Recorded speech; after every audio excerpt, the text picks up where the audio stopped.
UP के प्रयागराज में आज से शुरू हुआ महाकुंभ 2025 जो फरवरी तक चलेगा, विश्व का सबसे बड़ा मानव समागम है।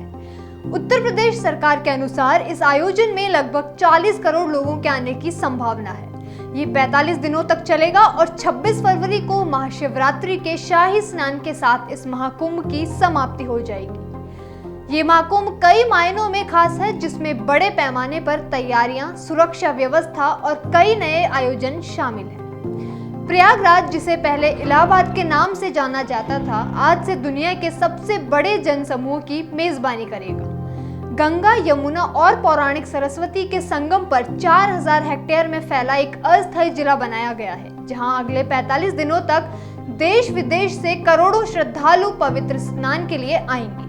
इस महाकुंभ के लिए लगभग 12,670 करोड़ रुपए का बजट रखा गया है, जिसमें केंद्र और उत्तर प्रदेश सरकार दोनों ने मिलकर 410 से अधिक परियोजनाओं को पूरा किया है। प्रशासन के लिए यह 45 दिनों का समय एक बड़ी परीक्षा होगा, जहां उन्हें बिजली, पानी की आपूर्ति, कचरा प्रबंधन, सुरक्षा, भीड़ नियंत्रण, यातायात प्रबंधन और आपातकालीन सेवाएं जैसी चुनौतियों का सामना करना होगा।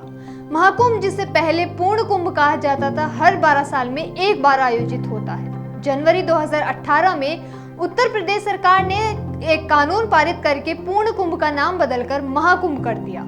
इसी तरह हर 6 साल में होने वाले अर्ध कुंभ को कुंभ मेला नाम दिया गया। इसी साल इलाहाबाद का नाम बदलकर प्रयागराज कर दिया गया। प्रशासन का दावा है कि लगभग 40 करोड़ लोग महाकुंभ में आ सकते हैं। ये भारत की कुल आबादी का लगभग 1/4 हिस्सा है। अगर यह अनुमान सही साबित होता है तो इसका मतलब है कि हर दिन औसतन 90 लाख लोग महाकुंभ में आएंगे। यहाँ तक कि अगर वास्तविक संख्या कम भी हो, तब भी यह एक विशाल जनसमूह होगा।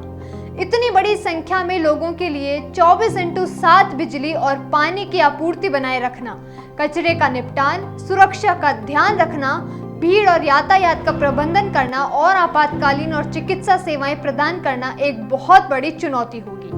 1994 में हुए भगदड़ में सैकड़ों लोगों की मौत हो गई थी। ये घटना एक दुखद याद दिलाती है कि चीजें कितनी गलत हो सकती हैं। हालांकि तब से लेकर अब तक काफी समय बीत चुका है और प्रशासन ने कई सबक सीखे हैं। आपको बता दें कि महाकुंभ के दौरान कुल 3 अमृत स्नान होंगे, जिसमें से पहला अमृत स्नान मकर संक्रांति के दिन 14 जनवरी को होगा, दूसरा अमृत स्नान 29 जनवरी को मौनी अमावस्या पर और तीसरा 3 फरवरी को बसंत पंचमी के दिन किया जाएगा। इसके अलावा माघी पूर्णिमा और पौष पूर्णिमा और महाशिवरात्रि के दिन भी कुंभ स्नान किया जाएगा, लेकिन इन्हें अमृत स्नान के नहीं माना जाता।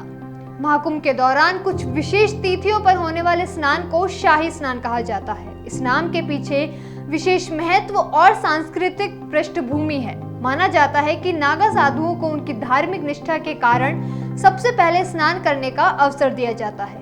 वे हाथी, घोड़े और रथ पर सवार होकर राजसी ठाट बाट के साथ स्नान करने आते हैं। इसी भव्यता के कारण इसे शाही स्नान नाम दिया गया है।